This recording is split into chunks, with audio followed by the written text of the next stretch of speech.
ሰላም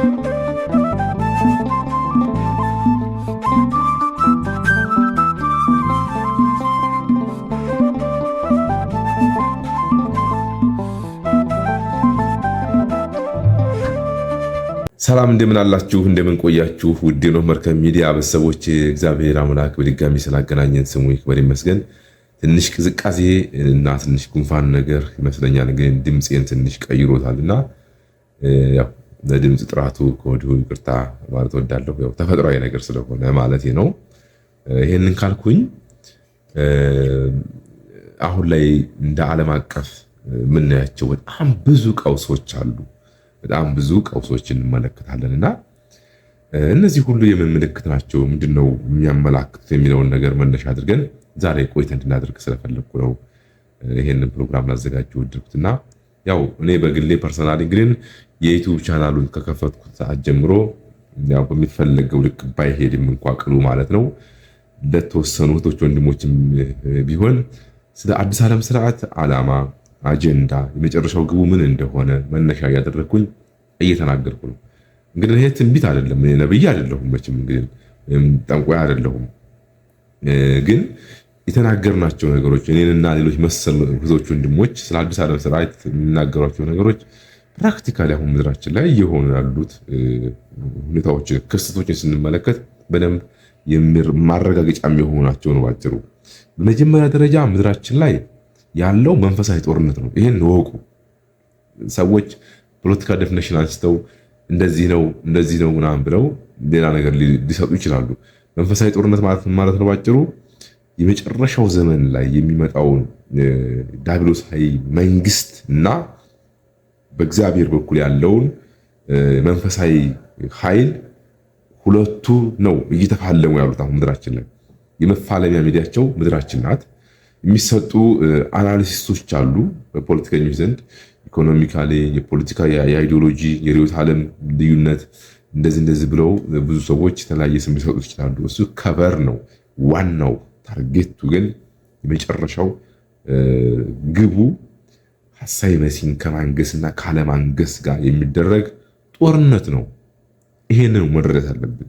አሁን የምናያቸው መካከለኛው ምስራቅ ላይ የምናያቸውን ጦርነቶች ስንመለከት ለምሳሌ እነ ኢራንና እነ እስራኤል እና አሜሪካ የሚያደርጉት ጦርነት የምን ጦርነት ነው ሲባል ብዙዎቻችን የራሳችንን አናሊሲስ ልንሰጥ እንችላለን። ኢንተርምስ ኦፍ ፖለቲክስ ዲፋይን ስናደርግ ለምሳሌ አሜሪካ ምድራችን ላይ ያላትን ልዕለ ኃያልነት አስጠብቃ ለመቀጠል የምታደርገው እንቅስቃሴ ነው እንጂ ሌላ አይደለም ብሎ የሚል አለ። እውነት ነው፣ ልክ ነው። ይሄንም አንክድም።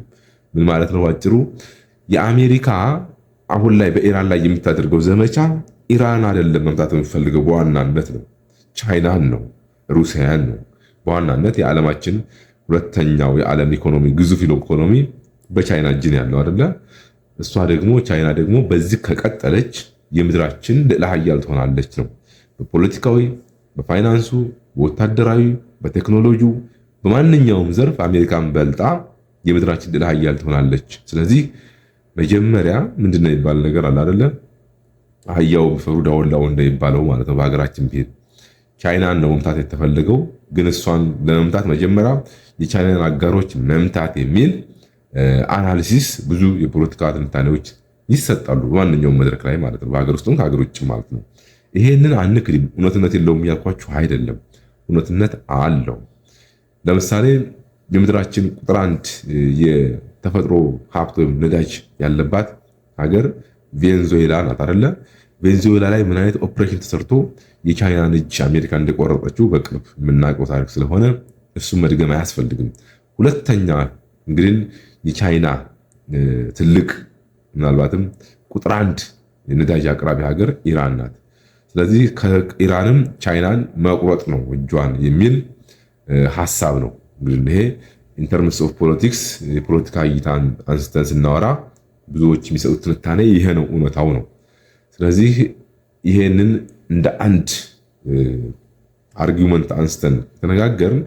እንደ ኖህ መርከብ ሚዲያ ደግሞ አዲስ ዓለም ስርዓት የሚለውን አጀንዳ እናነሳለን። ለምን መጨረሻ ዘመን ላይ ዓለማችንን ለመቆጣጠር ምንም መቆጣጠር አለባችሁ? መጀመሪያ ኢኮኖሚ ቁጥር አንድ ነው። ገንዘብ፣ ፋይናንስ ሁሉን ነገር ሊድ የሚያደርግ ነው። ፎርዛት ማተርም ገንዘብ የዚህ ዓለም ገዥ ተብሏል አይደለ? ከዲያብሎስ ቀጥሎ ለሁለት ጌታ ልትገዛ አትችልም አይደል የተባለው? በዚህ ምድር ላይ ክርስቶስ በነበረበት ሰዓት ያንን ሰው እንደዛ ነው ያለው አይደለ?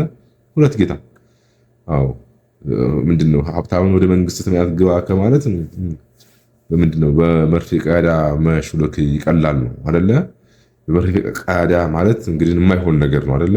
ጠባብ ነው አይሆንም፣ አይታሰብ። ዛት ሚንስ ገንዘብ የሰው ልጆችን ምን ያክል ኮንትሮል እንደሚያደርግ የምናውቀው እውነታ ስለሆነ አሁንም እዚህ ላይ ጊዜ መፍጀት አያስፈልግም ነው። ስለዚህ ዓለም ላይ ገንዘብን ከተቆጣጠራችሁ ገንዘብ ማለት ነው የተፈጥሮ ሀብትን መቆጣጠር፣ ነዳጁን፣ ማዕድኑን፣ ማንኛውንም የተፈጥሮ ሀብት የሚባለው ምድራችን ላይ ያለውን ሁሉ መቆጣጠር፣ ዓለምን መቆጣጠር ነው የሚል አጀንዳ አለ። በማን ዘንድ? በአዲስ ዓለም ስርዓት ሊደሮች ዘንድ ማለት ነው። ስለዚህ ይሄ ከተሆነ ደግሞ የተፈጥሮ ሀብት አለ ተብሎ የሚታመንበት አገር ላይ ሁሉ እየገቡ ሀገራትን ማፈራረስ የአዲስ ዓለም ስርዓት መሪዎች ዓላማ ነው።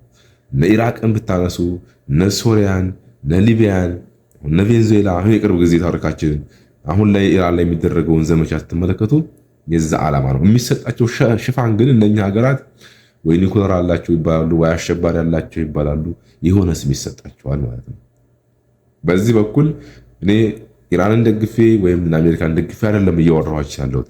ሪል የሆነውን ነገር መጽሐፍ ቅዱሳዊ የሆነውን ነገር ከዚህ እኛ ሳይድ ይዘን አንዱን ደግፈን አንዱን ተቃውመን አይደለም ይሄን የምንነገረው። እርግጥ ነው መቼም ቢሆን ከእውነት ጋር መቆም ልክ ነው፣ ምንም ጥርጥር የለውም። ያንን ታሳቢ ማድረግ ሁላችንም ይጠበቃል። ለማንም አድልች አይደለም እያወራን ያለሁት፣ ግን እውነታውን ነው እያወራን ያለው። እውነታው ማለት ደግሞ አዲስ ዓለም ስርዓት መሪዎች ምንድነው እያደረጉ ያሉት ምድራችን ላይ ነው። አሁን የዓለም ላይ አሁን የሆርሙዝ ሰርጥ መዘጋት ምድራችን ላይ ዓለም ላይ ብቻ እኛም ሀገር ላይ ያመጣውን ተጽዕኖ እያያችሁት ነው አይደለ? በተለይ ነዳጅ በመቆሙ ምክንያት ምን አይነት ጫና እንዳለ ማለት ነው። ስለዚህ ይሄ እንዲሆን ይፈልጋል። ታስቦ ታልሞበት ነው የሚደረገው። ነገራችን ላይ ዓለማችን ላይ እንዲህ አይነት ቀውስ ኪዮስ ሲፈጠር ታስቦ ታልሞ በቅር ነው የሚሰራው። ጀስት ልክ አንደኛ ዓለም ጦርነት፣ ሁለተኛ ዓለም ጦርነት ያ ሁሉ ሚሊዮን ህዝብ ያለቀበትን ታሪክ እናስታውሳለን አይደለ? አሁን ላይም ዓለም ላይ በሚፈጠሩ ኪዮሶች የሰው ልጆች ቢያልቁ ደንታቸው አይደለም። ይሄ መሰመር አለበት። ለእኛ እንደማያዝኑ ወቁ ነው። ይሄን ቅጭቅጩ መነጋገር ጭምር ስላለብን ማለት ነው። ስለዚህ ከመጽሐፍ ቅዱስ አንጻር አሁን ለሚደረገው ዘመቻ ምን አይነት ዘመቻ ነው? ይህንን በተመለከተ ቤንያሚን ኔታንያሁ ሁሌ የሚጠቅሰው አንድ ጥቅስ አለ። ምናልባት ሰምታችሁትም ሊሆን ይችላል። ኦሪት ዘፍጥረት ምዕራፍ 15 ቁጥር 18 ላይ ያለውን ቃል ተመልከቱት። እስራኤል በ70 ዓመተ ምህረት እንደ ሀገር ከፈረሰ በኋላ ሁሌ የምንነጋገርበት ሀሳብ ስለሆነ እንደ ሀገር ከፈረሰ በኋላ በለስ ባቆጠቆጠች ጊዜ የእግዚአብሔር መምጫው ድጋሚ እንደቀረበው ወቁ ብሎ ማቴዎስ ወንጌል ላይ እንደተጠቀሰው ሁሉ በለስ ካቆጠቆጠች ማለት እንግዲህ በለስ የተባለችው እስራኤል ናት። ካቆጠቆጠች ማለት መንግስት ከመሰረተች ማለት ነው። ከመሰረተች አይደለም ቀርቶ አሁን 70 ዓመት አሳልፋ ዓለም ላይ ደግሞ አሁን ምን አይነት ዘመቻ እያደረገች እንደሆነ ያው የምታውቁት ነገር ነው። እና ከክርስቶስ ልደት በፊት የነበረው የምድራችንን ካርታ ተግባራዊ እናደርጋለን የሚል ዓላማ ያለው እሱ አሁን ያለው የእስራኤል አገዛዝ ማለት ነው። ቤንያሚን ኔታንያሁ ያ ካርታ ማለት ደግሞ ሙሴ እስራኤላውያንን ከግብፅ ባርነት ነፃ ወጥቶ ምድረ ከነዓንን ባይወርስም ኢያሱ ተረክቦት ለ12ቱ ነገድ እስራኤል ርስት ሲያከፋፍል የነበረውን ቦታ መካከለኛው ምስራቅ ላይ ያለ ምንጠራውን አሁን ላይ መላው አረብ ይዞታል ነው የነሱ ሐሳብ፣ እንደዛ ነው። ስለዚህ በቃ ልቀቁ ቦታችንን ነው ባጭሩ። ይዘው ዘ ግሬት እስራኤል ፕሮጀክት የሚለው ላይ ካርታውን በደንብ ካያችሁት እዚህ ኦሪት ዘፍጥረት ምዕራፍ 15 ቁጥር 18 ጀምሮ ካልተሳሳኩኝ ያለውን ብትመለከቱት እዛ ላይ ያለውን ቃል ግብፅ የሲና በረሃ እስከ ቀይ ባህር እስከ መካከለኛው ምስራቅ ታች እስከ ፋርስ ባቢሎን ድረስ የኛ ነው የነሱ ሐሳብ ባይዘው ይሄ ኢራቅ ምናምን እና ኢራን የፍልስጤም ምን መካከለኛው ምስራቅ ምጥፍ እንዳለ ማለት ነው የኛ ነው። ከክርስቶስ ልደት በፊት የነበረውን ካርታ ነው እነሱ አሁን ተግባራዊ ለማድረግ የሚፈልጉት ነው ባጭሩ። አንዱ ይሄ ነው። ይሄን የሚያደርጉበት ምክንያት ደግሞ እስካሁን ባይዘው ኦልሞስት እንግዲህ ወደ 3000 ዘመን እየተጠጉ ነው ያሉት ማለት ይቻላል። አንደኛ ቤተ መቅደስ የላቸውም ስቲል ነው ባይዘው የአምልኮ ቦታ እኛ ለምሳሌ ዛሬ ቤተክርስቲያን ሄደን እንሳልማለን፣ አምልኮ እንፈጽማለን፣ ስርዓት አምልኳችንን እናከናውናለን። እስቲል ነው እስራኤላውያን የአምልኮ ቦታ የላቸውም። የአምልኮ ቦታ የሚባለው አንዱ የሰሎሞን ቤተ መቅደስ ብለው ነው የሚያምኑት እነሱ። አሁን ያሉትን አይሁዶቹን ነው እያልኳቸው ያለሁት። ስለዚህ መሲሁ አሁን የመምጫው ሰዓት ደርሷል ነው። እሱ ከመምጣቱ በፊት ግን ምድራችን ላይ ማከናወን ያለብን መሰረታዊ ነገሮች አሉ። የመጀመሪያው የድሮ ካርታችንን ማስመለስ አንዱ ይሄ ነው። ሁለተኛው በመላው ዓለም ላይ ያሉ አይሁዶችን መሰብሰብ ነው። ካርታውን ካስመለሱ በኋላ በመላው ዓለም ላይ ያሉ አይሁዶችን መሰብሰብ የሚል አጀንዳ ነው። ይሄው የተሰራበት ያለ ጉዳይ ነው። አይሰብሰቡ አይደለም። ምናልባት ይሄን እንድታውል ይፈልገው መጽሐፍ ቅዱሳዊ መሆኑን በደንብ እንድንረዳ ስለፈለኩ ነው። ትንቢታዊ ቃል ጭምር ነው። በነገራችን ላይ ትንቢትን ማስቀረት ይቻላል አይቻልም ወይ? እሱ ሌላ ጉዳይ ነው። አይቻልም። እግዚአብሔር ቃል የተነገረው አይቀርም። በለስ ስታቆጠቁጥ ይላል መጽሐፍ ቅዱስ። መጽሐፍ ማቴዎስ ወንጌል ምዕራፍ 24 ቁጥር 30 አካባቢ 31 32 ጀምሮ ስትመለከቱ ቅዱሳን ሐዋርያት ክርስቶስ በደብረ ዘይት ተራራ ላይ ቁጭ ብሎ የነገራቸው ዳግም ለመምጣቱ እንደ ምልክት አድርጎ የነገራቸው ብዙ ምልክቶች አሉ። ሁሌ የምናነሳው ስለሆነ ማለት ነው። ግን በጣም እንደቀረበ የምታውቁት በለስ ባቆጠቆጠ ጊዜ በበር እንደቀረበው በደጅ እንደደረሰ ወቁ ያለ ምልክት መጨረሻ ምልክት ነው። ግን ከክርስቶስ ልደት በፊት ግን ከክርስቶስ ዳግም ምጽአት መምጣት በኋላ በፊት ግን ሐሳዌ መሲህ ይመጣል። ከሐሳዌ መሲህ በፊት ግን አሁን እያየናቸው የሚደረጉ ኦፕሬሽኖች መከናወን ያለባቸው መተግበር ያለባቸው አጀንዳዎች አሉ። ከነኛ አጀንዳዎች መካከል አንዱ ካርታው ማስመለስ ነው። ያን ካርታ የማስመለስ አጀንዳ ማለት ደግሞ አሁን የምታዩት ኦፕሬሽን ማለት ነው። ባለፈው አንድ ዜና ያየው ነበረ እና አሜሪካን ሀገር የሚኖራና ይሁዳዊ ነው እና ቃል በቃል ነው የተናገረው። የእስራኤል ካርታ የእስራኤል መሬት ማለት ከየት ጀምሮ እስከ የት እንደሆነ ያ ማለት ያው ቅድም ያልኳችሁ ኦሪት ዘፍጥረት ምዕራፍ 15 ቁጥር 18 ላይ ያለውን ቃል ማለት ነው። ይሄ ቀይ ባህር፣ የሲና በረሃ፣ ፍልስጤም አሁን ያሉበት ጋዛ ምናምን የምትሉት ሌላውም እስከ ኢራቅ እስከ ፋርስ ባቢሎን ድረስ ከክርስቶስ ልደት በፊት የነበረው 12ቱ ነገድ እስራኤል ተከፋፍሎት የነበረው ርስት አሁን ላይ በመላው አረብ የተያዘ ብለው ያምናሉ። እርግጥ ነው ሁለቱም የአብርሃም ልጆች ናቸው። ይሄ ጥያቄ የለውም። ምናልባት አብርሃም ያው ሁለት ልጆች አሉት እስማኤልና ይስሐቅ ማለት በቃል ኪዳን ደረጃ ማለት ነው። ስለ ተስፋው ቃል የተሰጠው የእስራኤል የይስሐቅ እና ምድርህን ወይም ዘርህን እንደ ሰማይ ከዋክብትና እንደ ምድር አሸዋ አበዛልሃለሁ ብሎ እግዚአብሔር ቃል የገባለት አብርሃም ማለት ነው። አሁን ላይ ግን የአብርሃም ናቸው ተብሎ ቢጠራ እንኳ የአንድ የዘር ግንድ ናቸው ቢባሉ እንኳ አሁን ግን አይጥና ድመት ናቸው። ባይዘው እነሱን ከዛ ምድር ላይ ማጥፋት ማለት ምን ማለት ነው? ህዝቡን ሙሉ ማጥፋት ማለት ነው? አይደለም፣ እንደዛ አይደለም። በኢኮኖሚ፣ በወታደራዊ፣ በፖለቲካዊ፣ በሶሻል ኢንጂነሪንግ በሚባሉት ዘርፎች ዲስኤብል ማድረግ ነው። ምንም ፋይዳ እንዳይኖራቸው ማድረግ ማለት ነው። ምንም ተጽዕኖ ማምጣት የማይችሉ ማድረግ ማለት ነው። ያን ካደረጉት ካርታቸውን በእጃቸው ስራ አስገቡ እንደማለት ነው። ልክ በየጊዜው የሚደረጉ ዘመቻዎችን እናውቃለን። በነ ቡሽ ጊዜ፣ በነ ኦባማ ጊዜ፣ አሁን በነ ትራምፕ ጊዜ እየተደረገ ያሉ ኦፕሬሽኖችን ማየት እንችላለን። ያው አሜሪካ ማለት እስራኤልና እስራኤል ማለት አሜሪካ ናቸው። እንዴት የሚል ሰው ካለ ልዩነታቸው የስም ነው እንጂ በኦፕሬሽን ደረጃ አሁን የምናየው እውነታ መካድ አንችልም።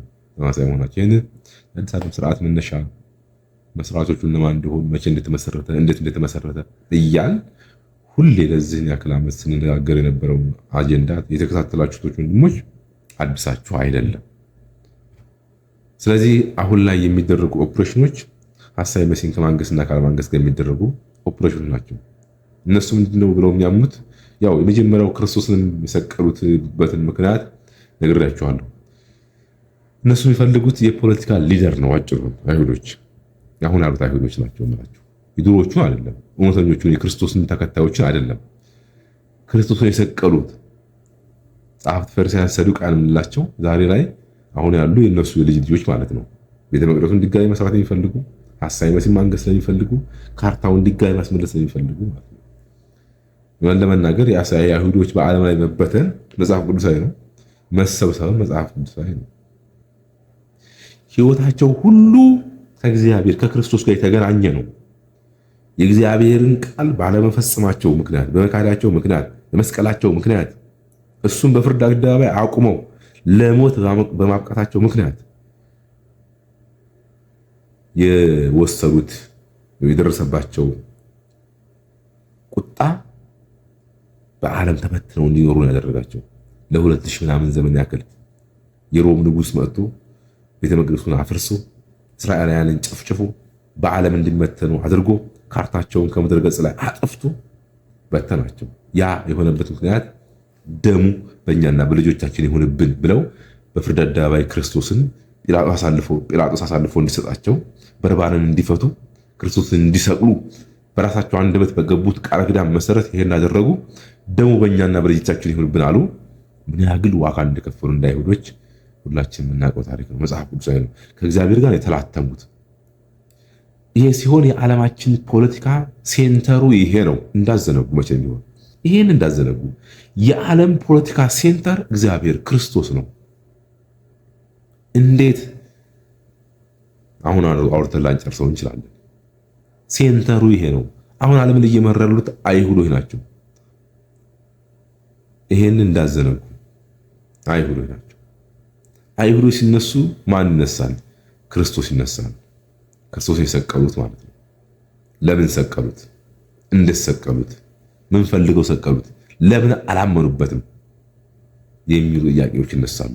እንዴት ይሄ ሴንተር ሊሆን ቻለ የሚል ጥያቄ ሊነሳ ይችላል። ዓለማችን ላይ አሁን የምናየውን አጠቃላይ ቀውስ መነሻው ምንድን ነው? ሴንተሩ ይሄ ነው። እዚህ ሴንተር ላይ ክርስቶሳዊ ማንነት ባለበት ደግሞ ሰይጣናዊ ማንነት ዙሪያውን አለ። የእግዚአብሔርን ስራ ለማፍረስ፣ የእግዚአብሔርን አሰራር ለማደናቀፍ። ይሄን ስላችሁ ሰይጣን የእግዚአብሔርን ስራ እግዚአብሔርን አሸንፎ አድርጎ እያልኩኝ አይደለም። መንፈሳዊ ስራ የእግዚአብሔር የሆነ ነገር ባለበት ሁሉ ምን አለ? ዲያብሎስ አለ። ቅዱሱ እግዚአብሔር አምላካችን እኮ ቤተክርስቲያንን በፊልጵስዩስ ቂሳርያ እኮ ሲመሰርታት እኮ አንተ ጴጥሮስ የዮናኔ ስምዖን ጴጥሮስ ሆይ አንተ አለት ነህ፣ በአንተ አለትነት ላይ ቤተክርስቲያንን እመሰርታታለሁ፣ የሲኦል ደጆችና የገሃነም በሮችም አይችሏትም ተብሏል። ሲኦል ደጅና ገሃነም በር የተባለው ዲያብሎስና ሰራዊቱ ነው አይደለም፣ አይችሏትም። ግን ቤተክርስቲያን ባለችበት ማን አለ? በዛ ዙሪያዋን ማን አለ? ዲያብሎስ። በቃ ዲያብሎስ እኮ እኛን እኮ እንደምንድነው እንደ አንበሳ እያገሳ እንደስ እንድል ያበጥረን ይሻል ይፈልጋል እኮ አይደል ተብሎ ተጻፈው። ስለዚህ ይሄ ሁሉ ባለበት ደግሞ ፖለቲካውም እዛው አለ፣ ምኑም እዛው አለ፣ እዛው አካባቢ ማለት ነው። የስበት ኤሪያ ባይዘው። ስለዚህ ይሄን መዘንጋት የለብንም ለማለት ያክል ነው። ስለዚህ አሁን የሚደረጉ ሽኩቻዎች ምንም አይደሉም። ምን ሰንስ ምንድነው? ሐሳዊ መሲህን ከማንገስ በፊት የሚደረጉ መንገድ ጠረጋዎች ናቸው፣ ምልክቶቹ ናቸው። ካርታውን ማስመለስ፣ የዓለም ኢኮኖሚ መቆጣጠር፣ የሪሶርሱን መቆጣጠር፣ በተለያዩ ኦፕሬሽን ስማቸውን እየቀያየሩ እዚህ ምድራችን ላይ ያለው ጦርነት መንፈሳዊ ጦርነት ነው ሲባል እንዴት የሚል ሰው ካለ መልሱ ይሄ ነው ባጭሩ። የመጨረሻው ውጊያ ፍልሚያው ሐሳዊ መሲህ ከእግዚአብሔር እኔ እግዚአብሔር ነኝ ብሎ ነው የሚመጣው። የመጨረሻው ይሄ ነው። አሁን ላይ የምታዩቸው ምድራዊ አሁን ህግ አለ የለም፣ ህግ የለም ምድራችን ላይ ወዳጅ። ሊመስል ይችላል ወረቀት ላይ ያለው ተጽፎ ሊሆን ይችላል፣ በተግባር ግን የለም። ህግ ቢኖርማ አንድ ሉዓላዊ ሀገር ገብተህ መሪውን በኦፕሬሽን ሰርተህ ይዘህ ሀገር አታመጣም ነበር። ህግ ቢኖርማ የማንም ሀገር ድንበር ተሰገብተህ መሪ አትገልም ነበር። አሁን ኢራን ላይ ያየ ነው ማለት ነው። እየደገፍክ ነው ወይ ምናምን ሰው ሊል ይችላል። መቼም ቢሆን ከተበዳይ ጎን መቆም ግዴታ ነው። ይሄ ሞራል ግዴታ ነው። ማንም ሰው በእምነትም በሃይማኖትም በምንም ላይመስላችሁ ይችላል፣ ግን ሰዋዊ ባህሪ አለ። ሰውነት ደግሞ መቅደም አለበት። ይሄ ሁሉ የሚደረግበት ህግ ቢኖር ኖሮ ይሄ ሁሉ አይደረግም ነበር ባጭሩ። ለምን ከተባለ ያው ግዴታ አዲስ ዓለም ስርዓትን እውን ለማድረግ። ስለዚህ ካርታውን ማስመለስ፣ በመላው ዓለም ያሉትን መሰብሰብ፣ ቤተ መቅደሱን መስራት፣ የዓለም ኢኮኖሚ መቆጣጠር እና ሌሎችም ብዙ አዲስ ዓለም ስርዓትን እውን ለማድረግ ከሚንቀሳቀሱ አካላት ዘንድ የሚነሱ አጀንዳዎች በርካታ ናቸው። ከነዚህ ውስጥ ግን ኮር የሚባሉት እነዚህ ናቸው። ሴንተሩ ግን ክርስቶሳዊ ማንነትና አሁን ሐሳዊ መስል ለማንገስ የሚሰሩ የአዲስ ዓለም ስርዓት መሪዎች የሚባሉ በእነሱ ዘንድ ነው ያለው። ይህንን መቀበል ከሁላችን የሚጠበቃል ማለት ያክል ነው። ለዛሬ የነበረን ቆይታ ይሄን ይመስላል። ነገ ተነገ ደግሞ ሰፋ እያደረግን በዚሁ ላይ እያነሳን እንወያያለን። በድጋሚ እስከምንገናኝ መልካም ቆይታ እንዲሆንላችሁ እመኛለሁኝ። ይቆያል።